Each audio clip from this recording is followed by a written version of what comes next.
Good morning. Welcome to our 2016 Superintendent's Conference Day. And after several years of not having this built into our schedule and an opportunity to get together and think together and learn together, I'm very excited that we've been able to really work with our schedule this year and provide days not only at the opening of school, but also this November day where we can get together with some reflective practice. I want to share a few slides with you today as you start your meetings in your division.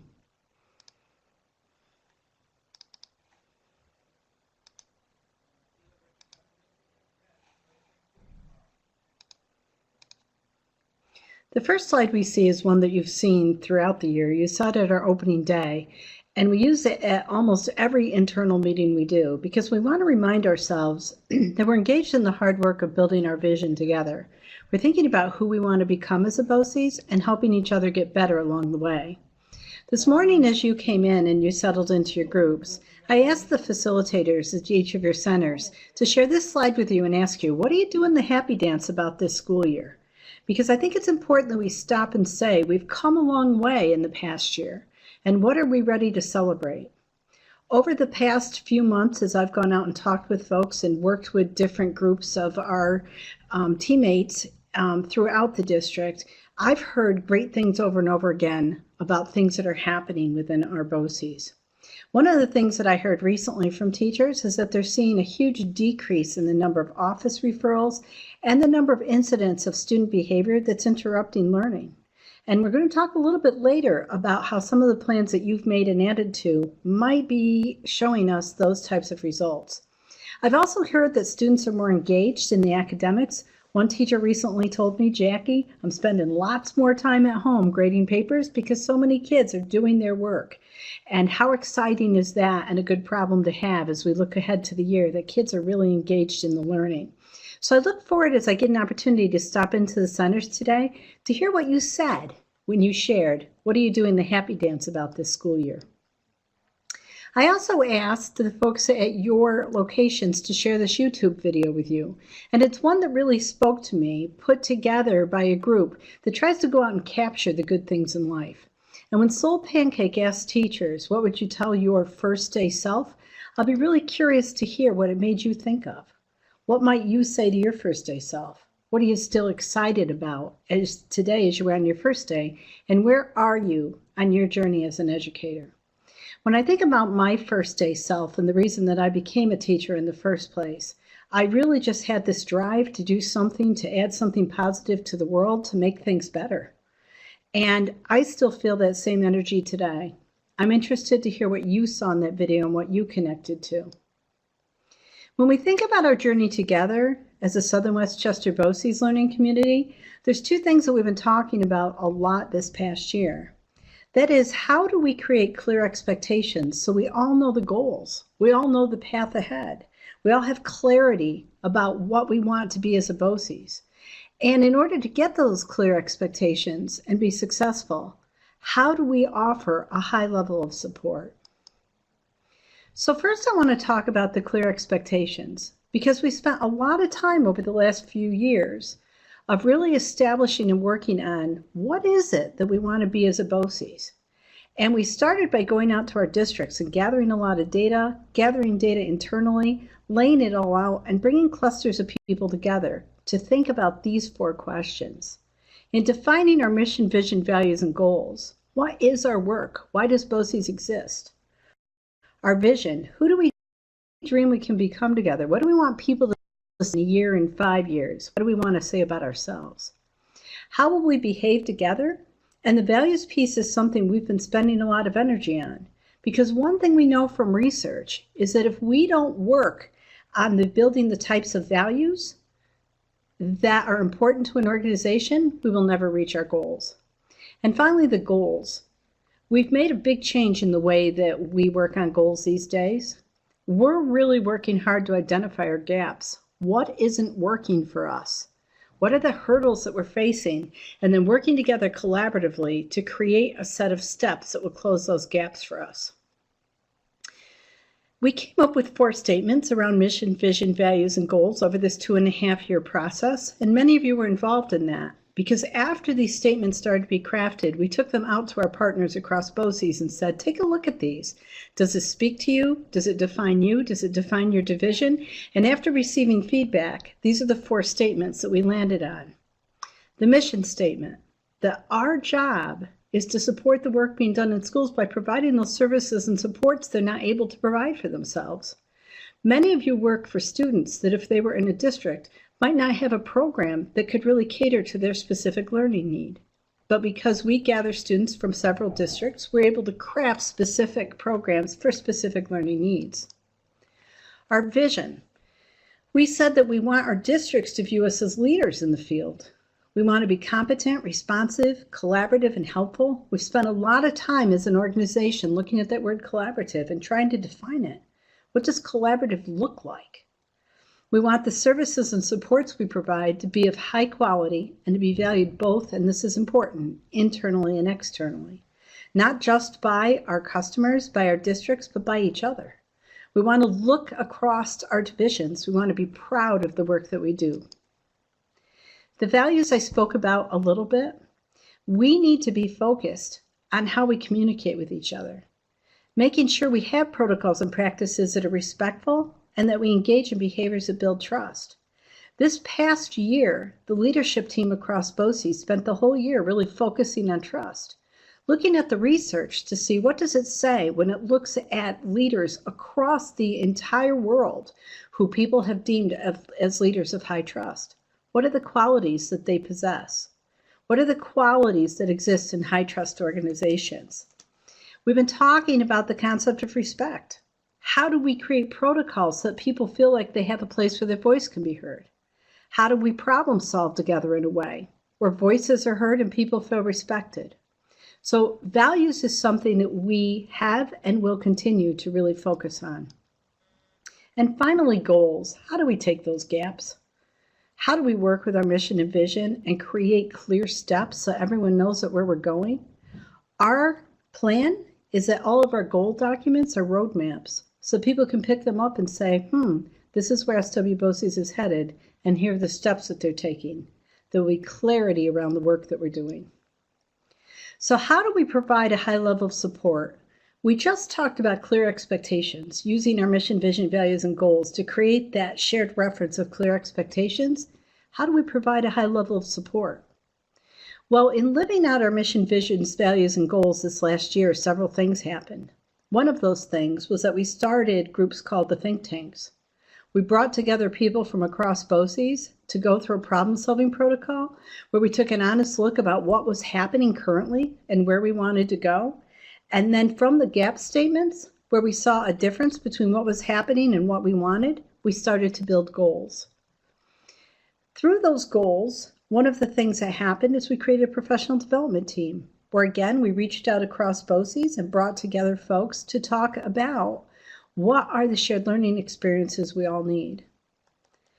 2 big buckets of learning came out of those discussions. The first one we see in the triangle. And in the triangle, what we're talking about is building a connected learning environment. When we looked at the data that drove this goal, what did we see? There were a lot of interruptions in learning due to student behaviors. And so we had to say, which research-based practice that if we all got better at it, if we all learned more, would close the gap for us in this area. One of the think tanks took this on as a project, and they brought to the table research from all the different behavior plans, all the different behavior management approaches. And they came up with therapeutic crisis intervention and made a recommendation to the district that we create a plan, that we all learn more about therapeutic crisis intervention. That plan is represented by the triangle on the screen. In the purple stripe, what we see are the things that we're working on, making sure everyone knows. The tools that we can all have in our toolbox that create a connected environment for students and for staff. The blue stripe is the next level of support. We are building student response teams across BOCES that when a staff member has tried different strategies in the classroom to change around a behavior that's interrupting learning, and they're not being successful at that moment because the child needs a higher level of support, a student response team will be available to go and support that child. And then finally, at the top of our triangle, how do we have in-house experts and trainers, people that help us all continue to get better with this learning? This last summer, we sent 4 of your colleagues to a full week of training at Cornell University in Ithaca, New York, so that they could go through a rigorous learning process and they would become certified as instructors. They have been leading in-service training this year for our student response teams, who are also going through the certification process in therapeutic crisis intervention. The other bucket of learning we're working on is working on building our instructional expertise. How do we help us reflect on the best practices we have? Because one of the things that we know is that we have outstanding programs here in BOCES. We have a great foundation on which to build. We're looking for ways to share that expertise across our BOCES, to build on that expertise, and to become involved in reflective practice. So our opportunity for support is seen today in 2 learning opportunities across all of BOCES. The first one is we're going to be doing some work with the folks who became trainers in therapeutic crisis intervention. We're going to be talking about some of those practices that we can use every day, including reflective listening. The other piece we'll be working on is that out of all of the collaborative opportunities, the think tanks, the professional development committee, work done across the leadership teams, we developed a plan for bringing teachers together in a workshop series we're calling Focus on Learning. The first cohort began this last August. They're meeting for 5 days throughout the year and working on specific topics. And what's really interesting with this model is that we have 2 very special components that might be a little different from the professional development we've done in the past. The first is that we have 3 coaches, one an expert in career tech, one an expert in elementary education with a strong special ed leadership component, and we also have a literacy coach and leader. And we brought those 3 coaches in and assigned them to staff members, and those thought coaches are available both during our professional development sessions and in between, just to go and be thought partners, to model strategies, to listen to the strategies teachers are doing. And the second interesting component to this work is that we've created an online learning environment where we're taking the work that we're doing and we're finding a place to store it. So we start to build on the great work at BOCES and have a place to share it. We're also going to have some mini recordings on there that will help and support the work. And we're going to have all sorts of tools that we're developing to be helpful in building a shared reference around instructional process. So the Focus on Learning folks are going to be joining us in just a minute. At each of your sites, we've asked people who have been involved in the process to share a little bit about their walk and their journey with the Focus on Learning cohort. The work we've been focusing on this year as a group is to really come together in a learning community to talk about reflective practices. And we started out by identifying the know and do for our students. What do we really want kids to know and be able to do? Then a task analysis. Once we've identified the end goal, how do we back that up? How do we create activities that aren't just activities, but truly aligned to the outcome? Finally, student active engagement. How do we make sure that our kids are actively engaged? When I heard that information this week where a teacher said to me, kids are completing a lot more work. Teachers said to me earlier this week, when I walk into the classroom, I see kids on task. We're seeing lots of good signs of good active engagement across our BOCES. And also, we're talking about formative and summative assessment. The assessments at the state level have changed constantly in the last few years, and there's more changes on the horizon. So how do we decide what we want to collect, what we have to collect, and how do we make sense of it in the instructional picture? We started with the know and do. We really focused on, with the ever-changing standards, the ever-changing assessments, the needs of our kids, their abilities, how do we decide what are the most important things we want them to know and be able to do? At the end of today, I'm going to ask you to reflect on these things. I'm going to ask you to end your session after your presentation from your Focus on Learning cohort member. And I'm really curious about What did you connect to in this morning's discussion? What are you thinking about in your own practice?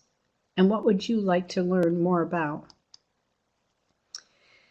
When we talk about the know and do, in our Focus on Learning sessions, a catchphrase kind of arose all on its own. One of the participants talked about, well, when I'm doing the do, and that became kind of a catchphrase that has stuck with us. So today, your partners from Focus on Learning, who are present with you, are going to talk to you about what it's like for them doing the do. We're going to ask them to focus on these 3 questions. What is Focus on Learning through their lens? How has it shifted their thinking as an instructor? And what are they implementing based on their learning? I want to thank those participants for sharing the information with you, and I look forward to hearing from all of you, your reflections on the morning, and the ways that we can help in the path ahead. I'm looking forward to stopping in and seeing you today, and I'm going to try to stop in all 3 centers and get a chance to talk and listen and think with you and be a thought partner. And I just hope you have a wonderful day.